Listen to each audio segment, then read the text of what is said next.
Welcome પ્રિયજનો, સ્વાગત છે તમારું the light of Jesus Christ channel તમે જોઈ રહ્યા છો. જુઓ અને આત્મિક ભૌતિક બંને બાબતોમાં આગળ વધો અને પ્રભુ તમને ખૂબ વચનોમાં પરિપક્વ બનાવો. આવો આપણે પ્રાર્થના કરીએ. પ્રિયજનો, સ્વર્ગીય પ્રેમી પિતા, ધન્યવાદ ઈસુ મસીહના નામમાં ફરી એકવાર અમે તમારી સાનિધ્ય, તમારા કૃપાના સિંહાસનની પાસે આવે છે. પ્રભુજી, અમે તમારા આધીન થઈએ છીએ, તમારા વચનના આધીન થઈએ છીએ, પવિત્ર આત્માના આધીન થઈએ છીએ. તમે જે આજ્ઞા આપી અનંત જીવન છે એના આધીન થઈએ છીએ. અમારું જીવન આત્મા મન સહિત આત્મા સમર્પણ કરીએ છીએ. પ્રભુ, આદમે પાપ કર્યું અને પાપનું વાહન બન્યો, જેને સમજવા, ખરું ખોટું પારખવાની ઇન્દ્રિયો તમારા લોકોની કામ કરે. મારી પ્રાર્થના છે, આવો મિત્ર પવિત્ર આત્મા સાથે મળીને કામ કરીએ. હાલેલુયા. મારા પવિત્ર પ્રભુ, તમે મારું સાંભળ્યું છે, ઉત્તર આપ્યો છે તે બદલ આભાર. મિત્ર પવિત્ર આત્મા અભિવંદન તથા પ્રભુ અમારું ઉદ્ધાર કરતા પ્રાર્થના ઈસુ મારા પ્રભુના નામમાં માંગુ છું. આમીન. તો વિષય છે આદમ શું બન્યો. જો તમે જેટલા કઈ વિષયો તમને મળે એ તમે નોટબુકમાં લખતા જાઓ.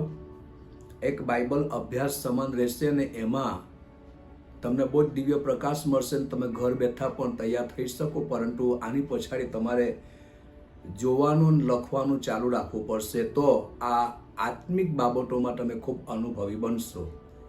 અને આ બાઇબલ અભ્યાસ માની લેવાનું કે તમે કરી રહ્યા છો. તો વિષય છે આદમ શું બન્યો. ગલાતી 5:19. દેહના કામ તો ખુલ્લા છે, એટલે વ્યભિચાર, અપવિત્રતા, લંપટપણું, જાદુ, વૈરભાવ, કજ્જાકંકાસ, ઈર્ષા, ક્રોધ, ખટપટ, કુંસપ, પક્ષાપક્ષી, અદેખાઈ, છાકટાઈ, વિલાસ. આ બધા દેહના જે ખુલ્લા કામ છે તેનું દ્વાર આદમ બન્યો.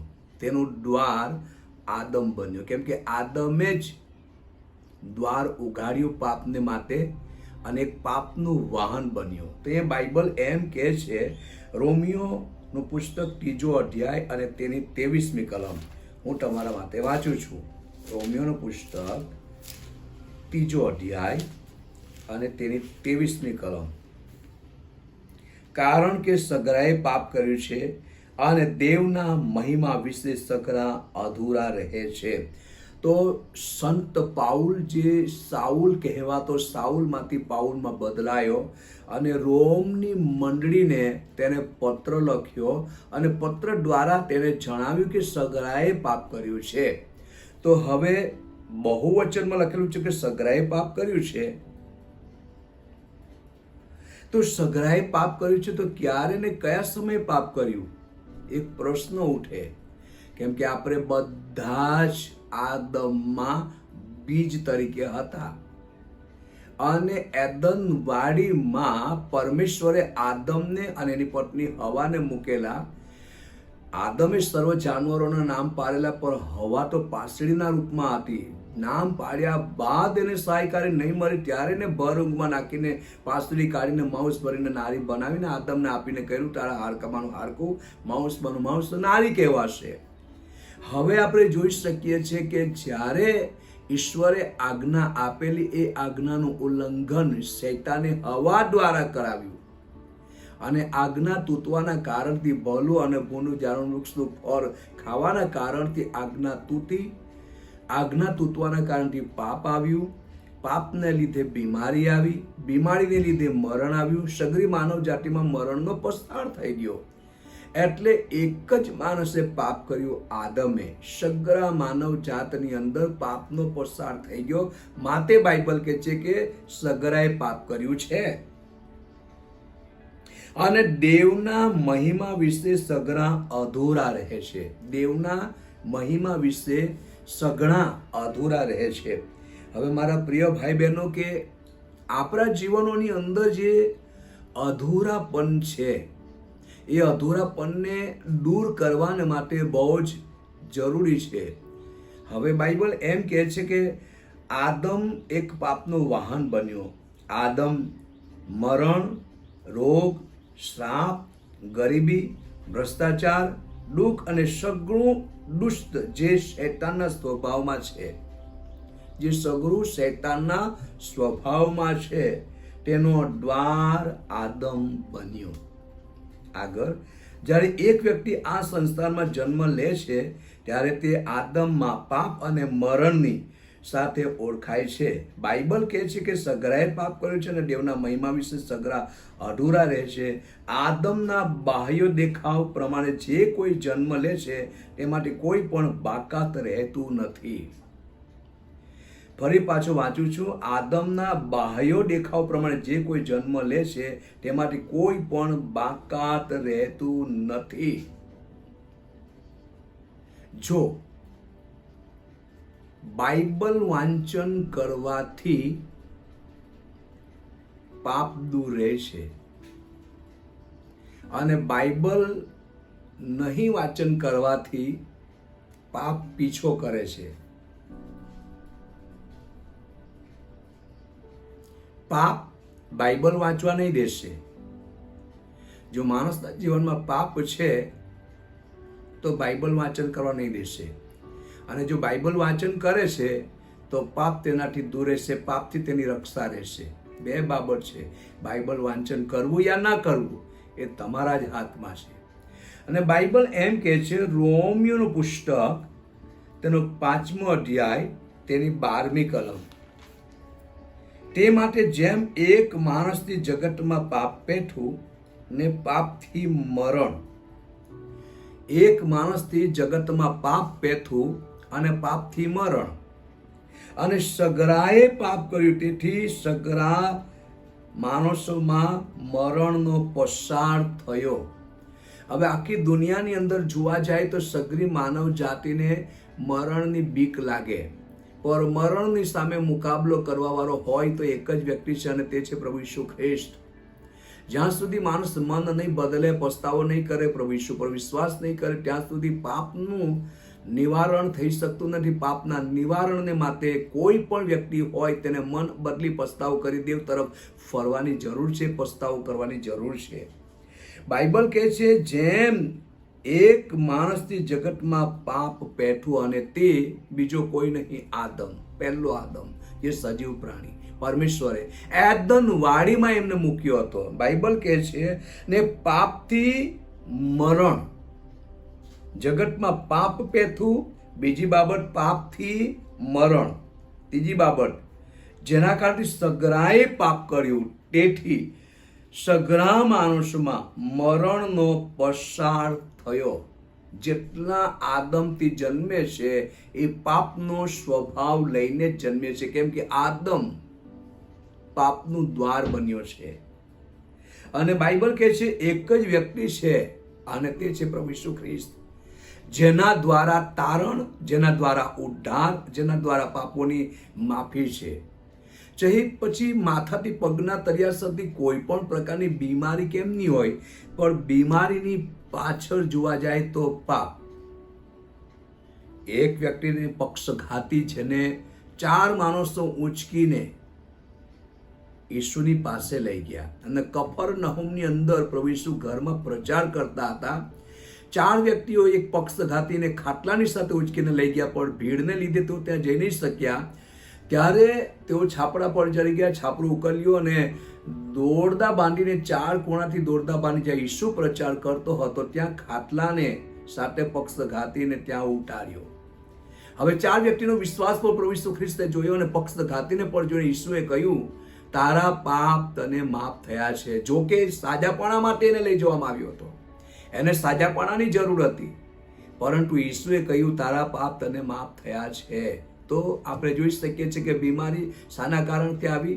પાપના લીધે. માણસના જીવનની અંદર પાપ અને પુણ્ય તેઓ બંને સરખું જ છે એમ સમજે છે, પરંતુ મહત્વપૂર્ણ બાબત હોય જે પાપ છે, જે અધોગતિમાં ડૂબાવે છે, પાપ જે છે જે પરમેશ્વરથી અલગ કરે છે, પાપ જે છે જે બાઇબલ વાંચન કરવા નહીં દે, પાપ જે છે જે આત્મિકતાથી દૂર રાખે. બાઇબલ જ્યાં સુધી આ બાઇબલ નહીં વાંચીએ અને વચનનું મનન નહીં કરીએ ત્યાં સુધી પાપ પીછો કરતું રહે છે. બાઇબલ વાંચન પાપને દૂર કરે છે, અને પાપ હોય તો બાઇબલ વાંચન નહીં થાય. જરૂરી છે કે આપણા જીવનની અંદર બાઇબલ વાંચન હોવું જોઈએ અને વચનનું મનન પણ હોવું જોઈએ. તે માટે જેમ એક માણસથી જગતમાં પાપ પેતું, કોણ કહે છે? સંત પાઉલ રોમની મંડળીને સમજાવે છે. ને પાપથી મરણને સઘળાએ પાપ કર્યું, તેથી સઘળા માણસોમાં બહુવચન, સઘળા માણસોમાં મરણનો પસાર થયો. હવે મરણના દંખને કોણ ઉકાળી શકે? મરણના દંખને કોણ ઉખેડી શકે? અને કોણ માણસને મરણના મોતમાંથી બચાવી શકે? એક જ વ્યક્તિ છે, અને તે છે પ્રભુ ઈસુ ખ્રિસ્ત. મારા પ્રિયજનો, કદાચ તમે સંદેશો સાંભળતા હોય, અધૂરું સાંભળીને કદાચ તમે મૂકી દેતા હોય. જે દિવ્ય પ્રકાશ તમને મરવો જોઈએ તે મરે નહીં. ખાસ કરીને નોટબુકમાં લખી લો, બાઇબલ ખોલો ને જુઓ કે જેથી આ અંતિમ સમયની અંદર પ્રભુ ઈસુ ખ્રિસ્ત સંબંધી તમે સારી રીતે જાણી શકો. જ્યાં સુધી આપણે બાઇબલ વાંચન નહીં કરીએ કે આદમ શું બન્યો, આપણે જાણી શકવાના નથી. આપણે જાણીએ, ઉત્પત્તિ પહેલો અધ્યાય વાંચો, બીજો અધ્યાય વાંચો, ત્રીજો અધ્યાય વાંચો, તમને આત્મિક અનુભવ થશે કે માણસમાં પાપ કેવી રીતે પ્રવેશ કર્યું. આગળ જોઈ શકીએ છીએ પ્રેરિતોનું કૃત્યો ચોથો અધ્યાય તેની 12મી કલમ. પ્રેરિતોનું કૃત્યો ચોથો અધ્યાય તેની 12મી કલમ. પ્રેરિત 4:12.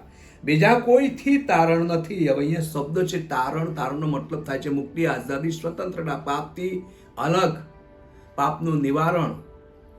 બીજા કોઈથી તારણ નથી, કેમ કે જેથી આપણું તારણ થાય એવું બીજું કોઈ નામ આકાશ સ્તરે માણસોમાં આપેલું નથી. એક નામ છે, અને એ તો સ્વર્ગ દૂતને પરમેશ્વરે કહ્યું કે એનું નામ ઈસુ રાખજે. જે સ્વર્ગદૂતે સંદેશો પહોંચાડ્યો મરિયમ પાસે પર, યુસુફ પાસે પર, કહેવામાં આવ્યું કે એનું નામ ઈસુ રાખજે, લોકોને તારશે, તે જ છે. હવે આ જ ઈસુ જ જે પોતે પ્રભુ છે, જે મનુષ્યના આત્માનું તારણ યાની કે ઉદ્ધાર કરી શકે છે.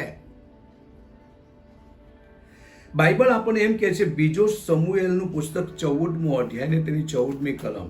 બીજો સમુએલનું પુસ્તક 14મો અધ્યાય ને તેની 14મી કલમ. અહીંયા એમ લખેલું છે, જમીન પર આપણે બધાએ મરવું નક્કી છે, ને જમીન પર ઢોળેલું પાણી ફરી એકઠું થઈ શકતું નથી. ઇઝરાયેલી યહૂદીઓમાં ઉત્પત્તિથી લેકર મલાકી સુધી આપણે વાંચીએ તો મરણ જબરજસ્ત રાજ કરતું હતું. અને માણસોમાં જે મરણ રાજ કરતું હતું, તો નિર્દોષ, નિષ્કલંક અને પાપીઓથી અલગ હોય ને આઝાદ હોય તે જ વ્યક્તિ કેદીને છોડાવી શકે. હવે સઘળી માનવ જાતિની અંદર પાપ હતું. સઘળી માનવ જાતિની અંદર શૈતાનનો સ્વભાવ કામ કરતો હતો. કોઈ પણ માણસ આ પૃથ્વી પર એ દરેકની અંદર પાપનો સ્વભાવ હોવાને લીધે કોઈ પણ મનુષ્યના આત્માને મુક્ત કરી શકે નહીં. બધાએ મરવું નક્કી હતું. જમીન પર ઢોળાયેલું પાણી પાછું ભેગું થઈ શકતું નથી, એ પ્રકારનું માણસનું જીવન. પણ બાઇબલ કહે છે, જો તેના જેવા આપણે પણ છીએ, અને દેવ કોઈનો જીવ લેતો નથી પણ ઉપાયો યોજે છે, એ માટે કે જેને કાઢી મૂકવામાં આવેલો છે તે તેનાથી હંમેશા દૂર ન રહે. બાઇબલ એમ કહે છે કે દેવ કોઈનો જીવ લેતો નથી. કોઈનો દેવ જીવ લેતો નથી. દેવ કોઈને મારતો નથી. એ માણસ પોતે જ એની પસંદગી કરે છે. માણસ એને પોતે જ પસંદ કરી લે છે. કેમ કે આપણે જોઈ શકીએ છીએ કે આદમ શું બન્યો? પાપનું વાહન બન્યો, યાને કે એક પાપનો દ્વાર બન્યો. પાપનો દ્વાર બન્યો. પાપ માટે દરવાજો એણે ખોલ્યો. આજે પૃથ્વી પર માણસો પણ એ જ છે.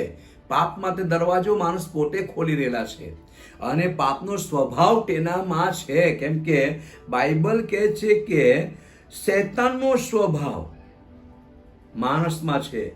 એક બાબત કે મરણ, રોગ, શ્રાપ, ગરીબી, ભ્રષ્ટાચાર, દુઃખ અને સઘળું દુષ્ટ જે શૈતાનના સ્વભાવમાં છે, તેનો દ્વાર આદમ બન્યો.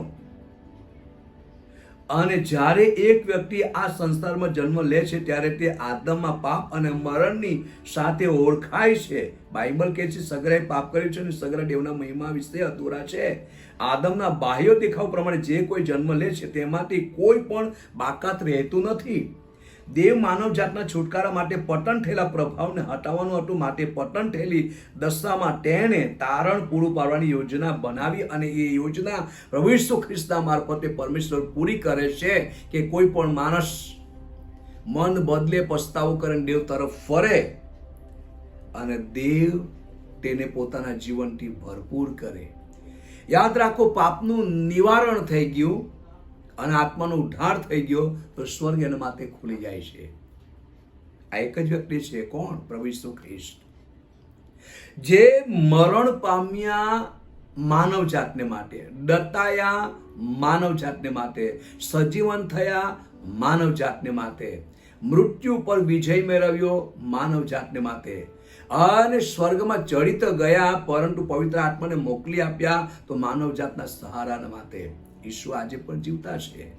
મારા પ્રિય ભાઈ બહેનો, આપણે આપણા જીવનમાં આદમ શું બન્યો જેને આપણે જાણ્યું છે, હજુ પણ આપણે એના પર મનન કરીએ, સમજીએ, આપણી ઇન્દ્રિયને કામે લગાડીએ કે હું યા તમારા ઘરમાં પરિવાર કુટુંબે પાપ માટે દરવાજો તો નથી ખોલેલો. શું આદમનો સ્વભાવ, આદમમાં જે શૈતાનનો સ્વભાવ એ કામ કરે છે? સમજીએ, પ્રાર્થના કરીએ અને પરિવાર કુટુંબને આપણે બચાવી લઈએ. આવો પ્રાર્થના કરીએ. સ્વર્ગ પ્રેમી પિતા યેસુ મસીહના નામમાં ફરી એકવાર અમે તારી સાનિધ્ય, તમારા કૃપાના સિંહાસનની પાસે આવ્યો છે. મારા પ્રભુ ને મારા દેવ, તું અમારો પ્રભુ છે, અમારો પરમેશ્વર છે, જીવતો ને જાગતો દેવ છે. આજે કાલે સદાકાળ તું એવો ને એવો છે. આદમમાં પાપનો સ્વભાવ, ગરીબી, શ્રાપ, દુઃખ, બીમારી સર્વસ્વ આવ્યું અને શૈતાનનો સ્વભાવમાં માણસ પ્રવેશ કરી ગયા અને શૈતાનના સ્વભાવમાં માણસ ઓળખાઈ આવે છે. પરંતુ પ્રભુ તારા નામને ધન્યવાદ. જે કોઈ મન બદલે છે, પસ્તાવો કરે છે, તારી પાસે આવે છે, તેના પાપનું તું નિવારણ કરે છે અને પાપથી તું સંપૂર્ણ છુટકારો આપે છે. અને પાપથી છુટકારો આપવાને માટે આ સંસારમાં તમે ખુદ પોતે પરમેશ્વર હોવા છતાં પણ માનવ રૂપ ધારણ કરીને આવીને મનુષ્ય જાતને માટે આરણ ઉભા લાકડા પર તમે બલિદાન આપ્યું. ઈસુ મારા પ્રભુ, તમે મરવું, ડટાવું, પાછળ તું સંપૂર્ણ કર્યું છે. આજે પણ તમે જીવતા છો, તમને ધન્યવાદ. આદમ પાપનું દ્વાર બન્યો, જેને સમજવાને માટે તારો પવિત્ર આત્મા દરેક ભાઈ બહેનોને મદદ કરો. મારી પ્રાર્થના છે અત્યારે જે ભાઈ બહેનો પ્રભુ તારા વચન સાંભળી રહ્યા છે, એઓના માટે હું પ્રાર્થના કરું છું. એઓના મન પર, એના શરીર પર જે કોઈ પાપે પકડ જમાવી હોય અને પાપ તેનો પીછો કરતું હોય, એવી અંધકારની શક્તિ ને ઈસુના નામમાં હું બાંધી દઉં છું. ઈસુ ખ્રિસ્તના નામમાં ધમકાવું છું. દૂર થઈ જા. Out come out in the name of Jesus name. મારા જીવિત અનુગ્રહકારી પિતા, તમારી જ મહિમાના અર્થે જેટલા સાંભળનારાઓ છે તેઓના જીવન આત્મા મન શરીર પર ઈસુ તારું પવિત્ર લોહી લગાવું છું. પવિત્ર આત્મા કબજો કરો. હાલેલુયા. રાજા સાંભળ્યું બદલ આભાર. દોરોની છલાવ તથા પ્રભુ અમારું ઉદ્ધાર કરતા પ્રાર્થના ઈસુ મારા પ્રભુના નામમાં માંગુ છું. આમીન. ગોડ બ્લેસ યુ પ્રિયજનો. The light of Jesus Christ channel તમે જુઓ છો, જુઓ અને બીજાને જણાવો. God bless you. પ્રભુ તમને આશીર્વાદ આપે. આમીન.